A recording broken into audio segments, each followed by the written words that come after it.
hozir Eronda urush bo'lyaptimi, shularning qo'li bor. Suriyada urush bo'ldimi, shularning qo'li bor. Iroqda urush bo'ldimi, shularning qo'li bor. Libiyada urush bo'ldimi, shularning qo'li bor.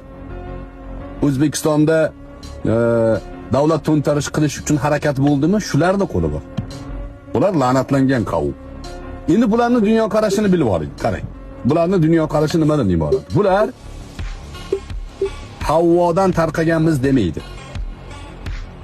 Bizni otamiz odam deydi, odamni deydi, boshqa bir ayoli bo'lgan, u ayol shayton deydi.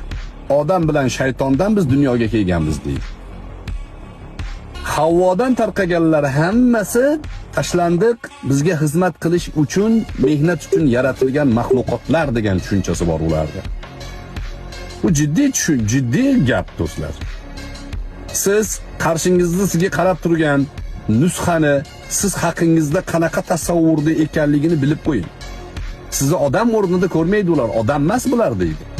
Bugun mana Epstein sistemasini ko'rdik. Epsteindagilar ham shu, o'zlarini inson deb biladi, qolganlarini so'yib yesa bo'laveradi ular degan tasavvurda faoliyatlarni qilishadi. Shantaj kasetalar, videolar, shantaj orqali katta elit siyosatchilarni, tijoratchilarni qo'li ostiga olib, dunyo bo'yicha buzg'unchilikni amalga oshirib kelishdi. Bu Epstein o'ldi, sistema tugadimi? Yo'q, sistema davom etyapti.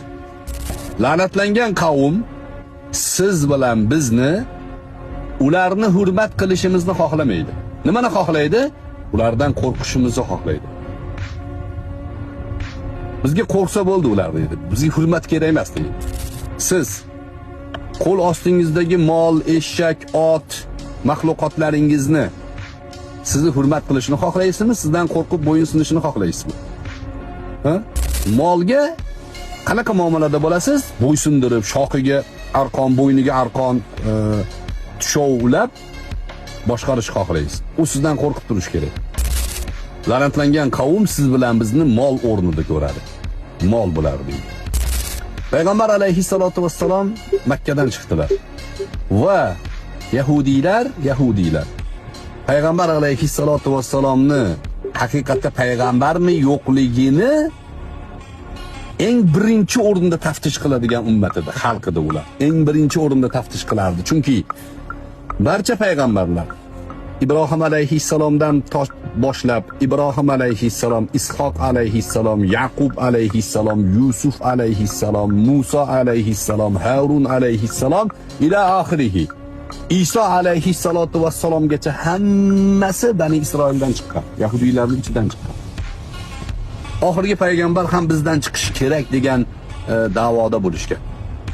Lekin oxirgi payg'ambar Makkadan chiqdi. Allohning qadari edi-da bu, qarang.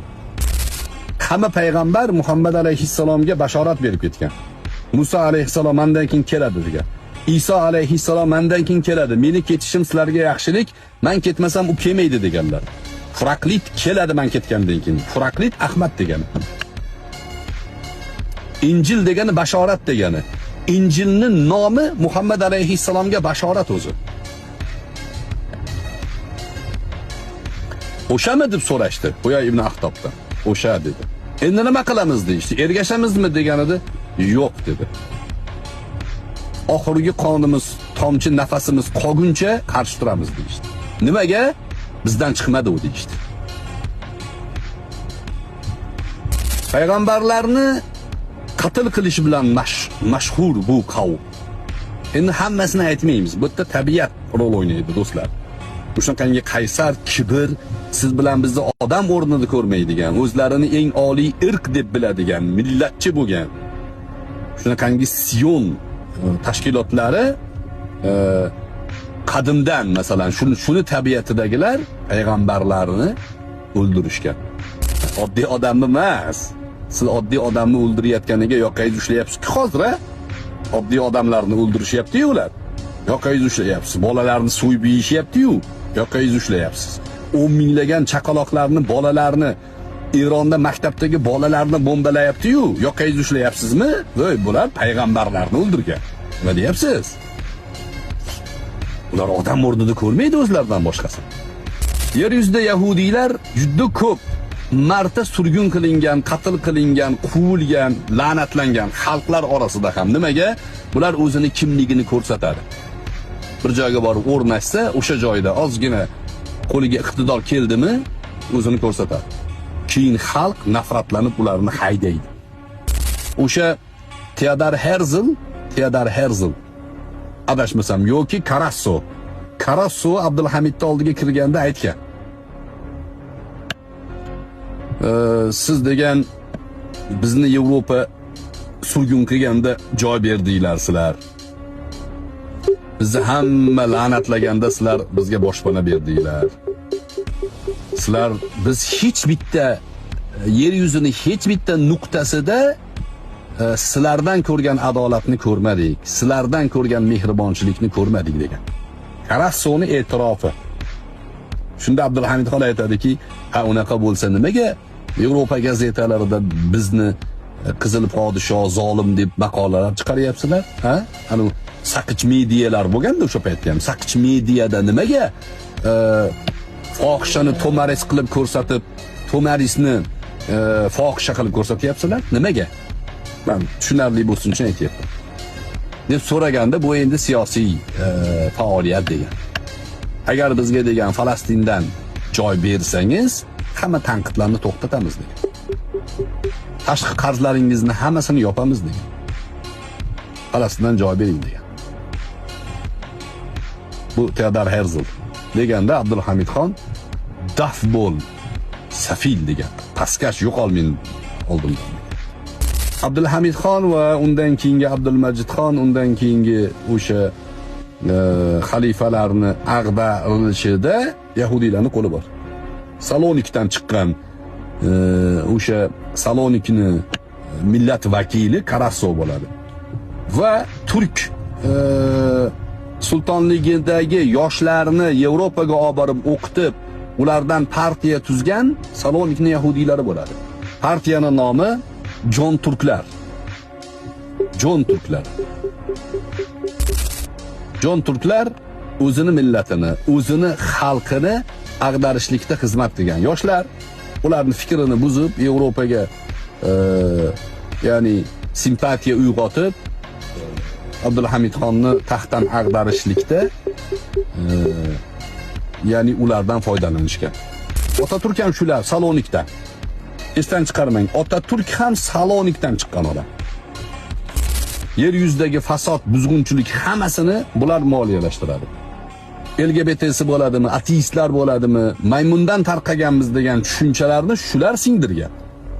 Chunki ular o'zlaridan boshqa millatlarni hayvonsallar deyishligini maktab darsliklarida majburlab o'qittirgan. Tasavvur qilyapsizmi? Ahmoq ateistlar bor bizning ichimizda yurgan, kallasi ishlamaydiganlar. Ular bilmaydi nima uchun bu majburlanganligini. Ilmiy haqiqat deb qo'yadi. Ilmiy haqiqat. Majburlab o'qitishgan sanlar hayvondan tarqagan sanlar.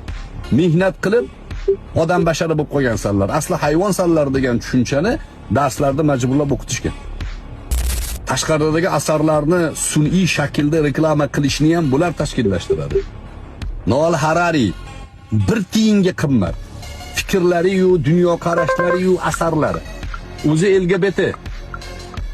Goluboy o'zi, Noel Harari. Shuni Sapiens degan asarini o'zbekchaga tarjima qilishdi. Shuni tarjima qilgan odamlarni ro'yxatini sekin yozib qo'ying do'stlar. Abror Muxtor Alining umri uzun emas. Abror Muxtor Ali ogohlantirishlikka ulgurib qolay deb yurgan yigit. Sizni xizmatkoringiz, shu xalqimizning xizmatkori. Noel Hararining kitobini kim tarjima qilgan? Kim tashkillashtirgan? Kim, qaysi nashriyot uni bosgan? Kim uni sotyapti? Ro'yxatga olib qo'ying. Hammasi o'shalarning odamlari. Noel Hararining asarini yarim chaqalik qadri yo'q. Lekin sun'iy shaklda butun dunyoda bestseller kitob qilishlikka harakat qilishadi. Nimaga? O'zlaridan boshqa odamlarni maymundan tarqaganligini ya'ni tasavvur qildirish uchun, tan oldirish uchun. Bizda ajdodlarimizni Goluboy deyishga harakat qilayotganlar, Boburni Goluboy deyotganlar, Navoiyni Goluboy deyotganlar. Bu Buxoriyga shunaqa tuhmat qilayotganlarning orqasida bular turibdi. Bobomurod Abdullalar ularni iflos ichimizdagi xoinlari. Esdan chiqarmang. Bobomurod Abdulla ana shularni ichimizdagi xoinlari. Sunnat inkorchilari. Bahrom Bakirov bormi? Abdulaziz Bayindir bormi? Bu Ramazon Demir bormi? Mana bu Kamol Yo'ldosh bormi? Hammasini orqasida bular bor. Nimaga islomni shunaqangi ixtilofga solish, musulmonlarni bir-biriga kelishmasligini ta'minlash bularni ya'ni hobbisi. Suriya masalalarida Ahmad Shar janoblari chiqib aytdilarki, bu urushlarda biz Isroil, Amerika taraf turamiz, Eronga qarshimiz dedilar. Ahmad Shar janoblari. Men nima degandim? Abu Salohlar, anu Abdulloh Zuparga o'xshagan iskirt haromdan bo'lganlar. Kimni xizmatida ekansanlar sanlar? Ha, o Abdulloh Zupar. Hezalak. Ket nusxa. Kimni xizmatida ekansan? Suriya deding. Suriya nima qildilar? Meni ma'zur ko'rasizlar, bunaqangi aqli bid'atga nisbatan keskin bunaqa muomala qilishimiz kerak. Xalq bilish kerak bularni. Qachongacha aldanamiz? Ha, qachongacha aldanasiz o yoshlar? Har 100 yillikka borib bormasdan bular quvg'inga uchragan.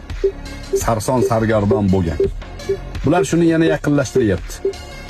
2027-yilda bular yana butun dunyo xalqlari nazdida nafratga qoladi degan taxminlar bor.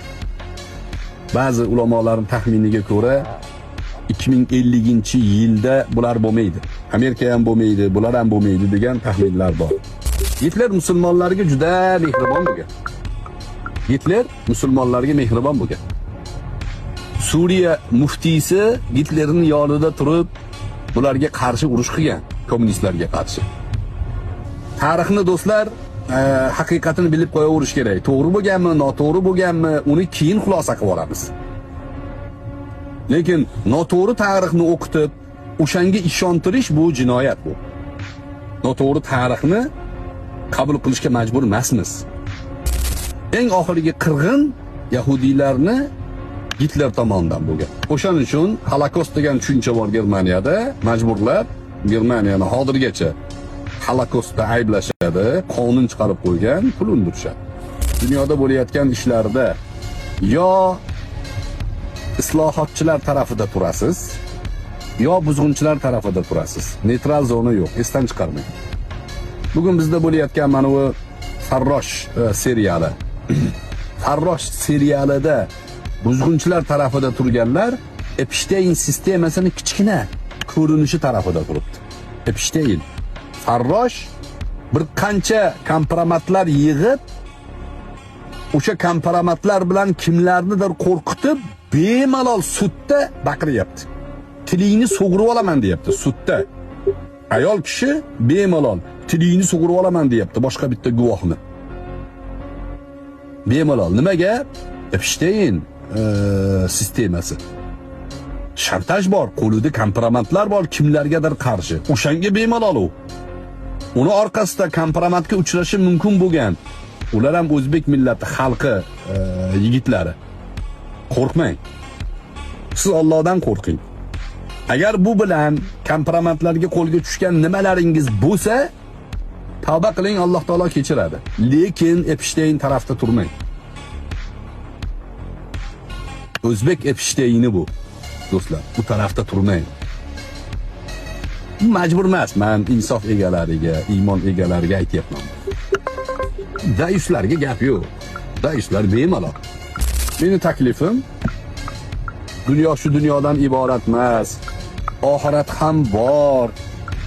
Bu dunyoga bir narsa bo'lar, o'tib ketar. Oxiratda